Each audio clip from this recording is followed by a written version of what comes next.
It was a busy afternoon at a trendy city restaurant where customers bustled about enjoying their meals. Sarah, a fiery and outspoken waitress, took pride in her job and had strong opinions about the world around her. She was a staunch believer in standing up for her values, even when it came to her work. So when Michael, a middle-aged man in a crisp suit and a MAGA hat, walked in and took a seat, her day took an unexpected turn. The red hat instantly caught Sarah's attention, and her stomach turned. To her, it wasn't just a hat. It represented ideals she couldn't condone. Without hesitation, she approached Michael and said, "I'm sorry, sir, but I can't serve you here." Calmly, Michael responded, "Is that so? And why is that?" What followed would not only shake Sarah's world, but also reveal an incredible truth about the man she had just turned away. Before we dive into the story of judgment, self-reflection, and redemption, we want to hear from you. Have you ever judged someone before truly knowing them? Share your thoughts in the comments, and don't forget to like, subscribe, and hit the notification bell for more stories that inspire and surprise. Michael entered the restaurant during the lunch rush, wearing a sleek suit and his MAGA hat, a stark, unmistakable symbol that drew glances from several tables. To her, the MAGA hat symbolized ideologies she passionately disagreed with. A deep sigh escaped her lips as she grabbed her notepad and approached his table, her steps hesitant but deliberate. "Good afternoon, sir. Can I help you find a seat elsewhere?" she asked, her tone curt. Michael looked up, his calm gaze meeting hers. "Actually, I'm comfortable right here. I'd like a menu, please." Sarah's lips tightened. "I'm sorry, sir, but I can't serve you. You'll need to leave." Michael raised an eyebrow, his voice steady and polite. "May I ask why?" Sarah hesitated but stood firm. "Your hat.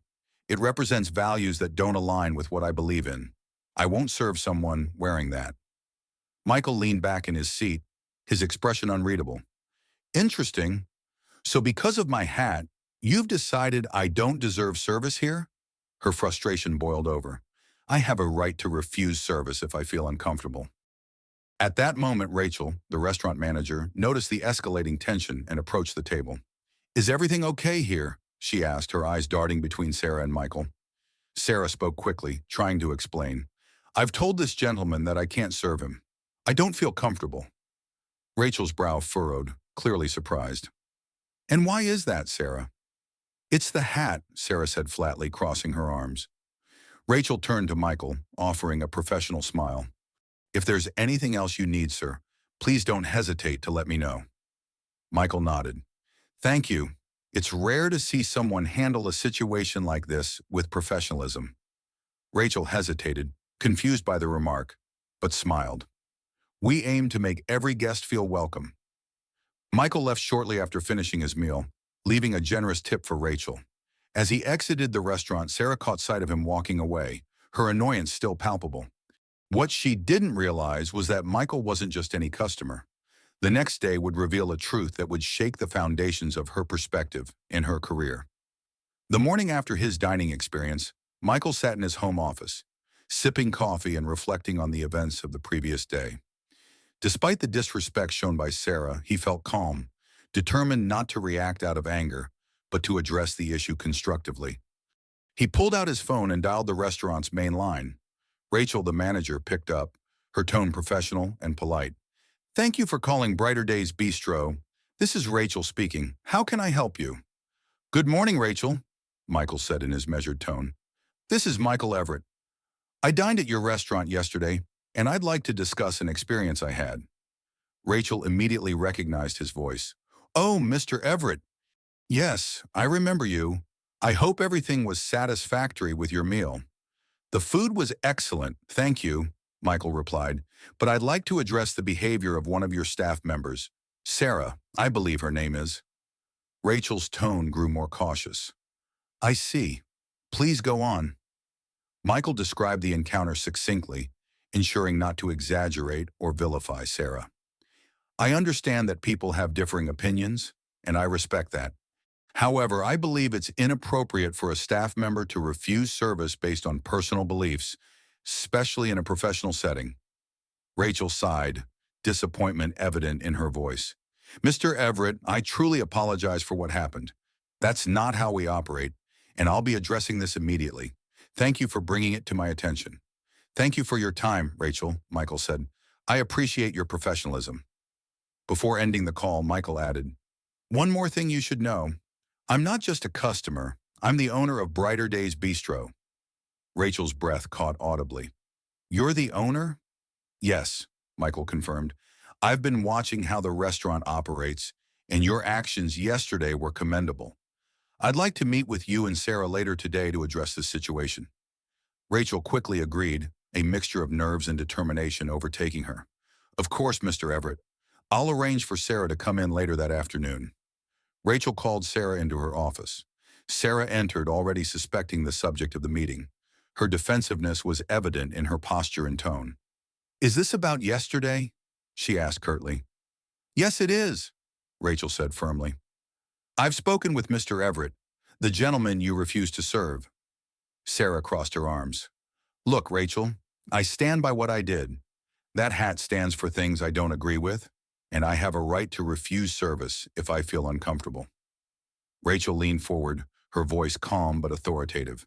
You may have personal beliefs, Sarah, but when you're on the clock, your job is to provide excellent service to every customer, regardless of their appearance or opinions. What you did goes against the values of this restaurant. Sarah opened her mouth to argue, but Rachel held up a hand. There's more you need to know. Mr. Everett isn't just a customer, he's the owner of this restaurant. Sarah's expression shifted from defiance to shock. Wait, what? That's right, Rachel said. He didn't reveal his identity yesterday, but he called me this morning to share his experience. He's requested to meet with both of us. Sarah's face paled as she processed the revelation. He's the owner, and he wants to meet with me? Yes, Rachel confirmed. He'll be here shortly. I suggest you prepare yourself for the discussion. When Michael arrived, the atmosphere in the restaurant office was tense. Rachel greeted him warmly and led him to her office, where Sarah was waiting. She stood stiffly, her discomfort evident. Michael entered with a composed demeanor, his calm gaze settling on Sarah. Good afternoon, he said, his tone neutral. Good afternoon, Mr. Everett, Rachel replied. Sarah muttered a quiet greeting, avoiding eye contact. Michael sat down, folding his hands on the table. Sarah, I wanted to meet with you directly to discuss yesterday's incident. I'd like to understand your perspective. Sarah hesitated before speaking. I felt uncomfortable serving you because of the hat you were wearing. It represents values I disagree with, and I felt I had the right to refuse service. Michael nodded, his expression thoughtful. I see. And do you think it's fair to judge someone solely based on an article of clothing? Sarah fidgeted, struggling to respond. It's not just the clothing, it's what it stands for. And do you know me personally? Do you know what I, as an individual, stand for? Michael asked, his voice firm but not unkind. Sarah looked down. No, I don't. Michael continued. Sarah, I respect your right to hold personal beliefs, but in a professional setting, we must treat everyone with respect, regardless of our differences. Your actions yesterday didn't just affect me. They could have harmed the reputation of this restaurant. Sarah's voice was barely audible. I understand. Michael took a deep breath. I've decided not to terminate your employment. However, I believe some time away will help you reflect on the importance of professionalism and respect. Effective immediately, you're being laid off for 2 weeks. Sarah's eyes widened and her voice cracked. Laid off? Yes, Michael said. This is not a punishment, but an opportunity for you to consider how your actions impact others and the workplace. Rachel nodded in agreement. Sarah, I hope you use this time to reflect. We value you as an employee, but this situation needs to be addressed. Sarah's face flushed with a mixture of embarrassment and relief. I understand. Thank you for giving me another chance. Michael stood, offering a faint smile. Everyone deserves a second chance. I hope you'll make the most of it. As Michael left the office, Sarah sat quietly, her emotions a whirlwind of regret and determination. She knew she had to use the next 2 weeks to grow and prove she was worthy of the opportunity Michael had given her. The first few days of Sarah's layoff were a whirlwind of emotions. Anger, shame, and confusion wrestled within her as she replayed the encounter with Michael over and over in her mind. Sitting at her kitchen table with a cup of tea, Sarah realized she had let her personal feelings dictate her actions in a professional setting, something she had sworn never to do when she started working at Brighter Days Bistro. "Why did I let myself get so worked up over a hat?" she muttered aloud, frustration tinging her voice.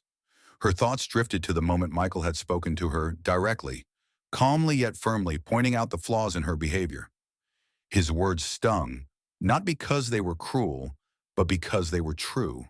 She had acted on assumptions rather than seeking understanding, and it had cost her not only 2 weeks of work, but also a piece of her self-respect.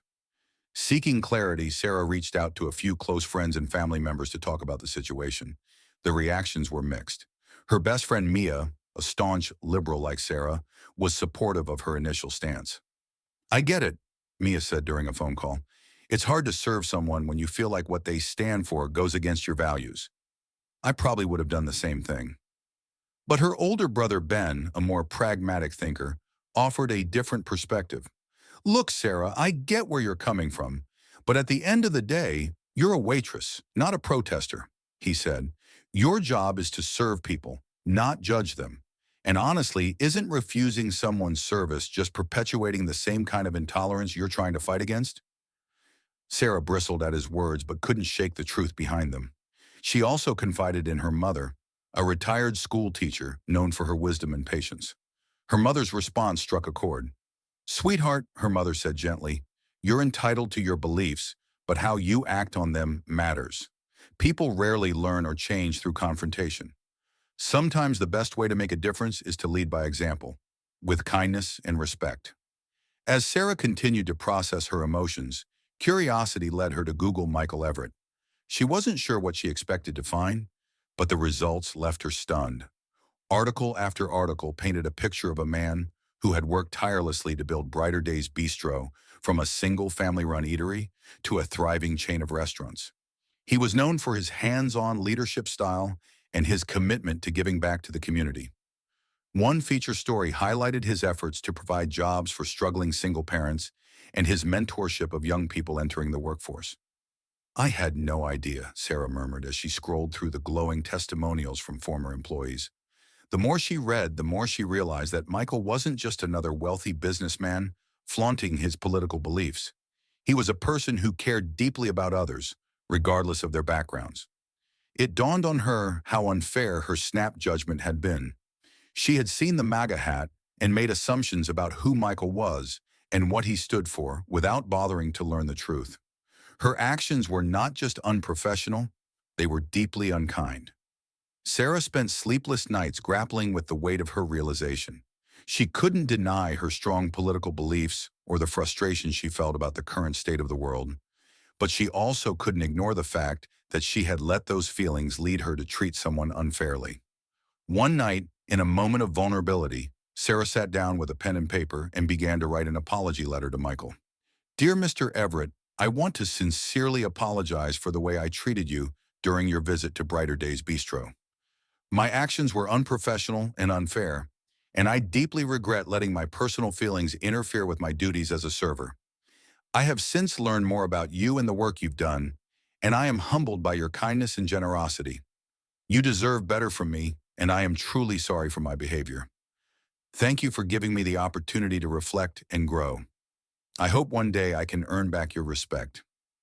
Sincerely, Sarah." She stared at the letter for a long time, unsure if she had the courage to deliver it. Did she even deserve forgiveness after the way she had acted? Meanwhile, Michael discussed the situation with his close friend James over a round of golf. "Why didn't you just fire her?" James asked, genuinely puzzled. "Most people wouldn't have thought twice." Michael smiled faintly, lining up his shot. "Because people deserve second chances," he replied. "We don't grow by cutting people off. We grow by helping them see a better way." James raised an eyebrow. "Still, it must have taken some restraint not to lose your cool." "It wasn't easy," Michael admitted, "but I've been in her shoes, quick to judge, blinded by my own perspective. Someone gave me grace when I didn't deserve it, and it changed my life. I just hope Sarah takes this time to learn and come back stronger." By the end of her layoff period, Sarah was a different person. The time away from work had forced her to confront uncomfortable truths about herself, and the importance of empathy, even in the face of disagreement. She still held her beliefs strongly, but now understood the value of separating her personal convictions from her professional responsibilities. With her apology letter tucked into her bag, Sarah prepared to return to Brighter Days Bistro, hopeful yet apprehensive about the conversation that awaited her. The 2 weeks away from Brighter Days Bistro had felt like an eternity for Sarah. She spent the time reflecting on her behavior, learning more about Michael, and preparing herself to face her colleagues and him directly. The layoff had been a humbling experience, and now, standing in her uniform once again, she was nervous but determined to make things right. As Sarah stepped into the bustling restaurant, she noticed the familiar clatter of dishes and the warm hum of conversation. She had missed this. The rhythm of the bistro, the camaraderie among the staff, and even the challenging customers. But today, things felt different. She wasn't just here to work, she was here to rebuild trust. Rachel, the manager, spotted Sarah and gave her a nod. "Glad to see you back," Rachel said warmly. "Michael's here today. He asked to speak with you when you arrived." Sarah's stomach churned at the mention of Michael. Though she had rehearsed her apology countless times, the prospect of facing him in person was daunting. She squared her shoulders and nodded. "Thanks, Rachel. I'll go see him now." Michael was seated in a corner booth, reviewing a stack of paperwork. When he looked up and saw Sarah approaching, he set the papers aside and stood. His expression was neutral, giving nothing away. Sarah took a deep breath, her hands trembling slightly as she spoke. "Mr. Everett, I want to apologize for how I treated you. I let my personal feelings get in the way of my job, and that wasn't right. I'm deeply sorry." Michael studied her for a moment, his expression softening. "Thank you for saying that, Sarah," he said evenly. "It takes courage to admit when you're wrong." Sarah felt a wave of relief wash over her, but knew this wasn't the end of the conversation. "I've spent these past 2 weeks thinking about what happened," she continued. "I know now that I didn't just let you down. I let my colleagues and myself down too. I hope I can earn back your trust."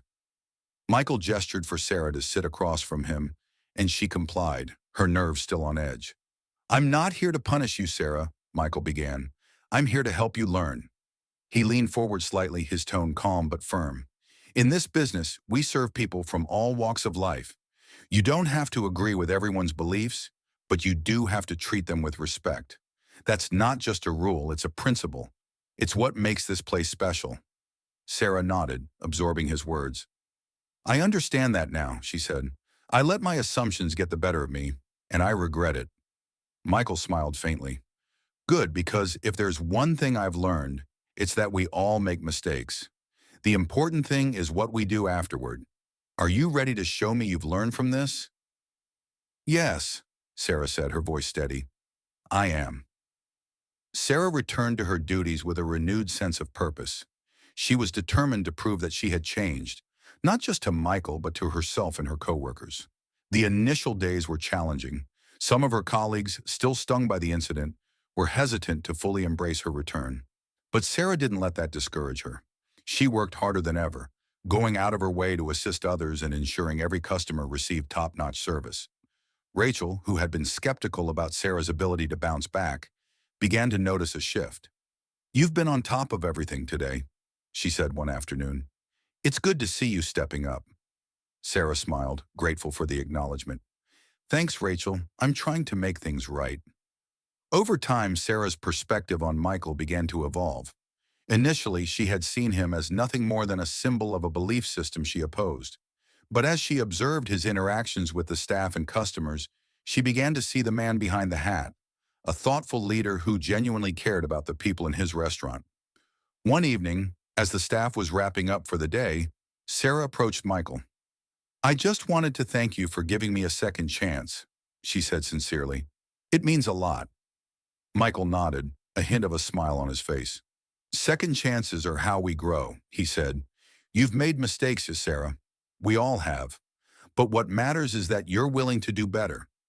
As Sarah walked away, she felt a sense of closure she hadn't expected. She had been given an opportunity to learn and grow, and she was determined not to waste it. Sarah's layoff had been a turning point, forcing her to confront her biases and recognize the value of empathy and respect. Through her journey of reflection and reconciliation, she not only became a better employee, but also a more compassionate person. And while the road hadn't been easy, it had ultimately led her to a place of growth and understanding, both of herself and others. Michael stood at the entrance of Brighter Days Bistro, watching the bustling scene inside the restaurant. Once just one of many he owned, it now felt like a symbol of something greater.